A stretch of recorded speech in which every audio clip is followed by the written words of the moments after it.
Ma'asyiral muslimin jamaah salat Jumat rahimakumullah.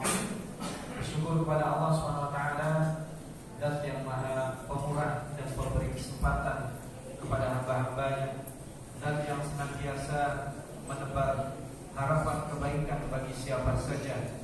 Orang-orang yang taat diberi kesempatan untuk mengembangkan kebaikan dan ketaatannya, prestasinya, menebarkannya dan menularkannya dakwahnya. Dan orang-orang yang bermaksiat diberi kesempatan untuk memperbaiki kesalahan dan kealpaannya di masa lalu.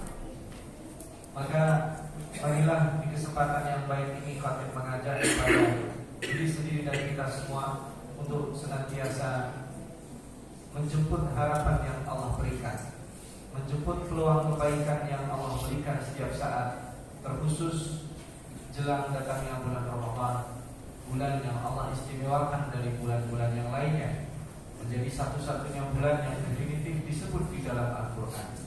Di dalamnya terdapat berbagai macam keistimewaan. Salah satu keistimewaannya adalah turunnya Al-Quran. Barangkali turunnya Al-Quran memang sudah purna dan selesai, tetapi Allah Subhanahu wa taala ingin mengabadikan momen itu setiap tahunnya. Dijanjikannya bahwa setiap tahun Allah memberikan momen itu berupa Lailatul Qadar. Lailatul Qadar adalah momen turunnya Al-Quran yang hanya sekali terjadi seumur hidup kita. Sekali terjadi seadanya alam semesta ini. Inna anzalnahu fi Lailatul Qadar. Allah menurunkan Al-Quran di malam kemuliaan.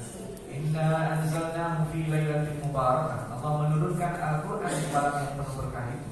Tetapi mengapa kemudian Allah membuat momen itu berulang setiap tahunnya? Karena yang terpenting bukanlah sekedar turunnya Al-Quran, tetapi yang terpenting adalah bagaimana manusia menjemput Al-Quran.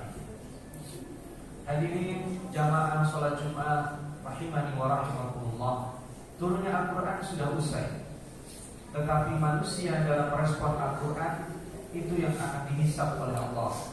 Apakah kita termasuk hamba-hamba Allah yang tidak memperdulikan Al-Quran sebagaimana dikeluhkan oleh Nabi, inna qaumi ittakhadhu hadzal Qur'ana mahjura. Orang-orang ada yang setiap hari berjumpa dengan Nabi, melihat Nabi, berinteraksi dengan Nabi, tapi tidak beriman, adalah sepuluh orang. Maka keberadaan kita hari ini jauh secara lini masa, jauh secara geografis, tetapi kita mengimani Nabi, itu yang perlu kita syukuri. Kesyukuran kita beriman kepada Al-Quran dan kepada Nabi Muhammad SAW harus direfleksikan dengan meningkatkan kualitas interaksi kita dengan Al-Quran, dengan meningkatkan kualitas kita di dalam semangat menjemput kebaikan bulan Ramadan. Datangnya bulan Ramadan adalah titik balik semua orang. Orang-orang secara umum di bulan Ramadan menginginkan kebaikan untuk dirinya. Kita bisa melihat perjuangan orang di bulan Ramadan itu akan terkondisikan untuk lebih baik dari sebelumnya. Jika sebelum bulan Ramadan kita mungkin ada yang rajin puasa sunnah, bahkan mungkin ada yang jarang, bahkan mungkin ada yang tidak. Tetapi di bulan Ramadan tidak punya pilihan. Kita terkondisikan untuk berpuasa. Di luar bulan Ramadan kita barangkali bermalas-malasan untuk membaca Al-Quran, berinteraksi dengan Al-Quran. Di bulan Ramadan kita nyaris tidak punya pilihan karena kebanyakan orang membaca Al-Quran. Di luar bulan Ramadan, salat malam mungkin jarang dilakukan oleh sebagian kita. Tapi di bulan Ramadan itu sekalipun tidak wajib, sebagian kita tetap berusaha untuk memenuhinya secapek apapun, sesibuk apapun. Salat tarawih namanya, salat menjadi khusus di bulan Ramadan, salat yang dikerjakan setelah salat Isya di bulan Ramadan. Kebaikan-kebaikan ini adalah motivasi. Karena di dalam surat Asy-Syura yang khatib bacakan tadi, itu adalah setengah dari surat Asy-Syura ayat 22.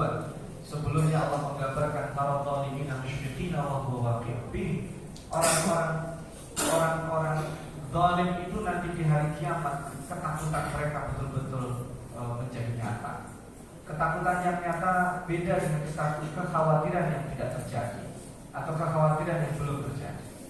Kita mungkin ketika mendapat informasi akan ada hujan badai, kita khawatir dan takut, tapi itu bukan ketakutan yang nyata karena masih prediksi. Misalnya kita ada goncangan sedikit, gempa yang tidak terlalu banyak, lalu diprediksi akan ada gempa yang lebih besar, itu takut, betul, tapi belum nyata karena belum terjadi. Tapi ketakutan yang nyata itu adalah seperti misalnya kita akan keluar negeri, lalu kemudian kita memasuki bandara dan paspor kita tertinggal di rumah. Itu ketakutan yang pasti, karena kita tidak akan pernah diizinkan untuk meninggalkan negeri ini ke luar negeri. Ketakutan yang pasti itu nanti akan dialami oleh orang-orang zalim, karena mereka sudah nyata. Mereka akan bukan sekedar dihisab, tetapi divonis mendapatkan siksa yang sangat pedih. Maka bahasa Allah musyfiqin, orang-orang yang takut, yang dipenuhi dengan putus asa. Sedangkan putus asa itu tidak dibolehkan terjadi di dunia. Di dunia tidak ada orang yang boleh berputus asa, karena Allah Subhanahu wa taala senantiasa memberi kesempatan kepada kita untuk bertaubat, senantiasa membebaskan kita dari rasa sedih masa lalu. Siapa di antara manusia yang tidak memiliki masa lalu? Karena itu Allah memberikan kesempatan terus. Setiap hari Allah memberi kesempatan emas di sepertiga malam terakhir, agar ada di antara kita yang terbangun, berdoa, memohon ampun, bermunajat kepada Allah. Tetapi pada faktanya waktu istimewa itu sering diabaikan. Lalu Allah memberikan waktu kepada kita setiap Jumat, waktu yang sangat istimewa. Terbenamnya matahari di hari Kamis, pertanda mulainya datang hari Jumat, hingga terbenamnya matahari hari ini, itu adalah peluang satu hari penuh menjadi hari yang istimewa dibanding hari-hari yang lain. Tetapi faktanya sebagian besar kita juga melalaikan hari Jumat. Lalu Allah beri spesifik kondisi spesial di Ayyamul Baik, tanggal 13, 14, dan 15 yang kita disunahkan untuk berpuasa, dan malamnya disunahkan untuk melakukan kebaikan-kebaikan. Itu pun terlewat. Maka kemudian Allah menyisir orang-orang yang melewatkan special occasion tersebut, kesempatan yang sangat luar biasa tersebut, yang harian, yang mingguan, yang bulanan. Maka Allah berikan kesempatan istimewa yang 1 tahun sekali, yaitu di bulan Ramadan.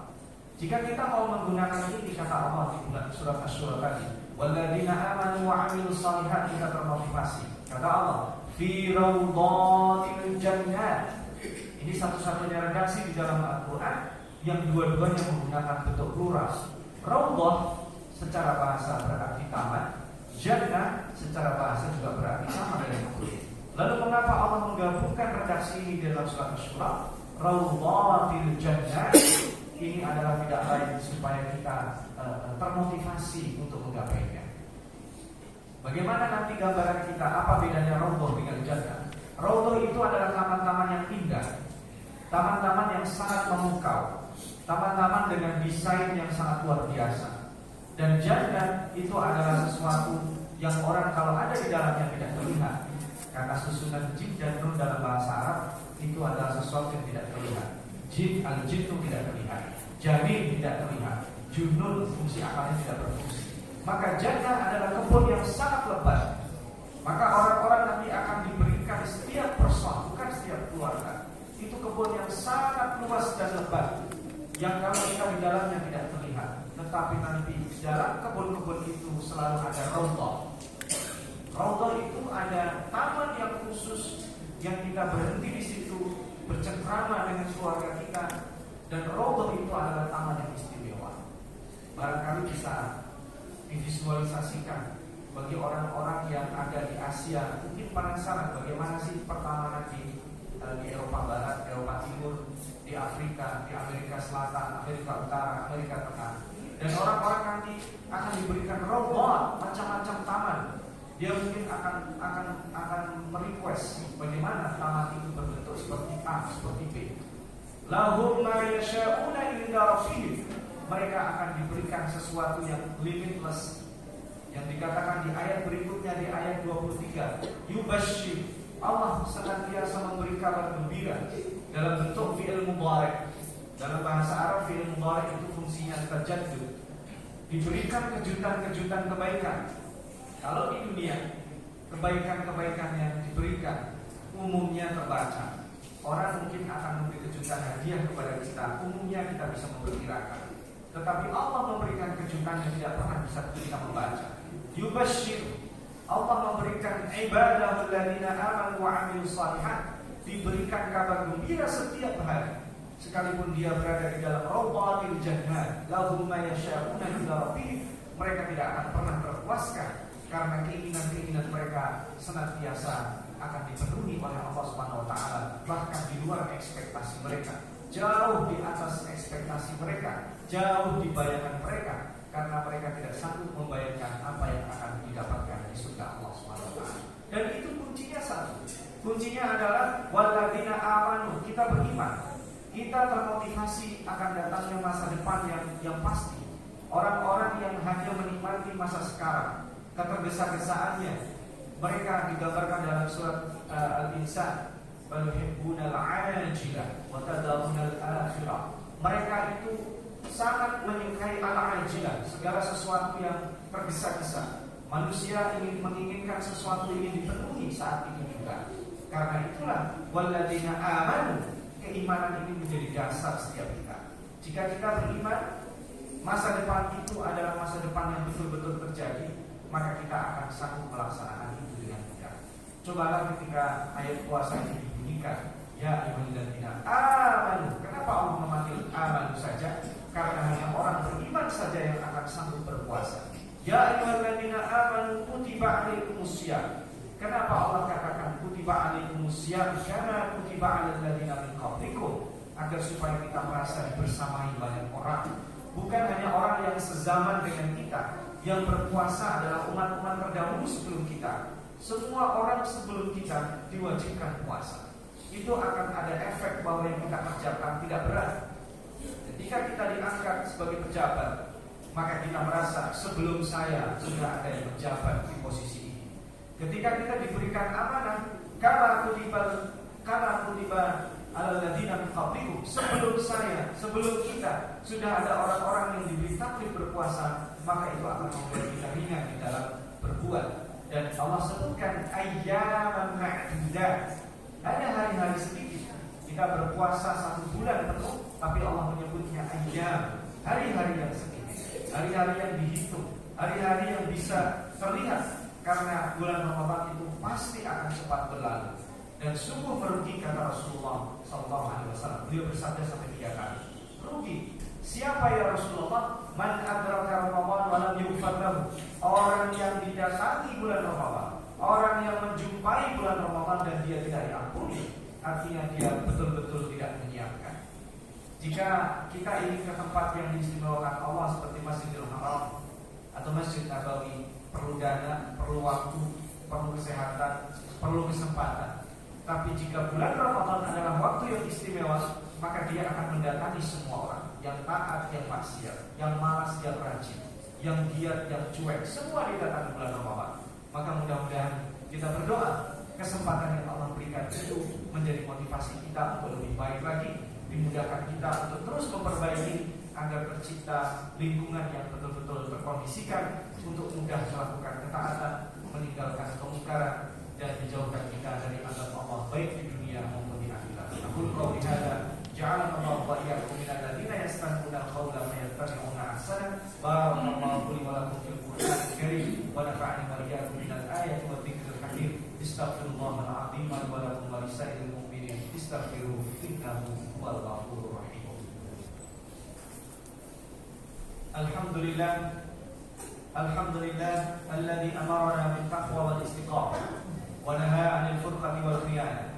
Asyhadu an la ilaha illallah wa asyhadu anna Muhammadar Rasulullah.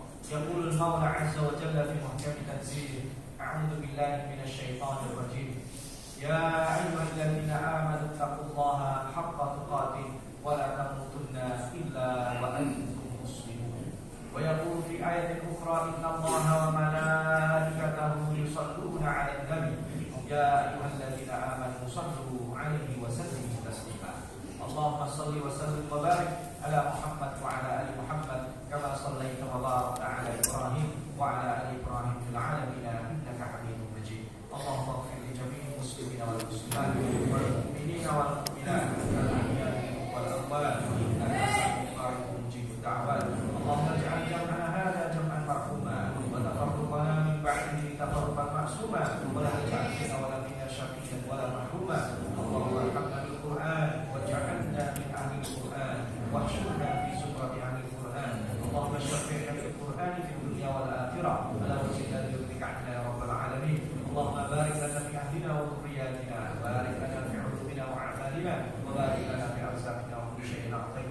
اللهم إنا نسألك العفو والعافية ونسألك تمام العافية ونسألك دوام العافية ونسألك الشكر على العافية.